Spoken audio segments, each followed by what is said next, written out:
અરવલ્લી જિલ્લાના મેઘરજની બહેનોએ જીવનમાં નાની શરૂઆત કરીને કેવી રીતે મોટું પરિવર્તન કરી શકાય તેનો જીવન દાખલો છે. શિવશક્તિ સખી મંડળ જેઓએ લગભગ 5 વર્ષ પહેલા મેઘરજની 10 બહેનોએ પાણીપુરી બનાવવાનો વિચાર કર્યો અને તેને વેચાણ કરીને હાલમાં તેઓ લાખોની કમાણી ઊભી કરી રહ્યા છે અને આ કમાણીથી તેઓ આત્મનિર્ભર બન્યા છે. મારું નામ ગીતાબેન છે. હું મંડળમાં જોડેલી છું. મારા 5 વર્ષ છે હું ધંધો કરું છું પાણીપુરીનો.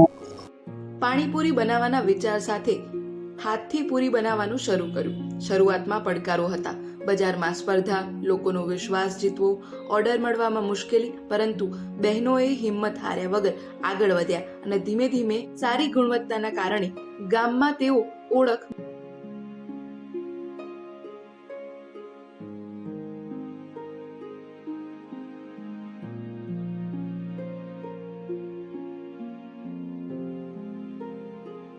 તો બહેનોને એ વિનંતી કરું છું કે તમે પકોડીનો ધંધો કરવો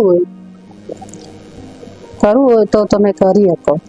કે મારા 2 લાખની લોન મળશે એને આગળ વધારવું હોય તો મને લોન મળે છે. મહિલાઓની મહેનત અને સંકલ્પને ઓળખીને સરકાર તરફથી તેમને ₹2 લાખની લોન પણ પૂરી પાડવામાં આવી છે.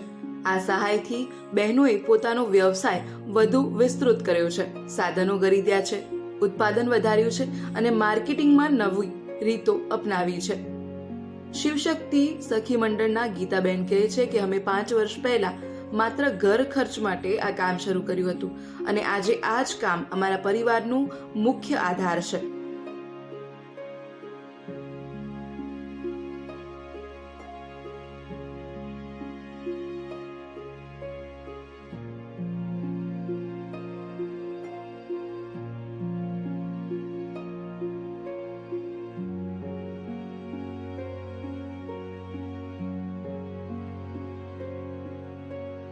આ બહેનોની કહાની સાબિત કરે છે કે વ્યવસાય માત્ર પૈસા કમાવાનું સાધન નથી, પરંતુ સમાજને પ્રેરણા આપવાનો માર્ગ પણ છે.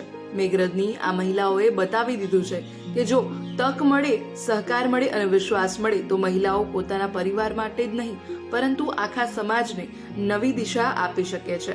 આ બહેનો આજે માત્ર પૂરી જ નથી વેચતા, પરંતુ આત્મવિશ્વાસ, સ્વાવલંબન અને સશક્તિકરણ પણ વેચી રહ્યા છે. તેઓએ સાબિત કરી દીધું છે કે સફળતા માટે હંમેશા મોટી શરૂઆતની જરૂર નથી. નાના પગલાં, સતત મહેનત અને મોટા સપના જ માણસને સફળતાની મંજિલ સુધી લઈ જાય છે.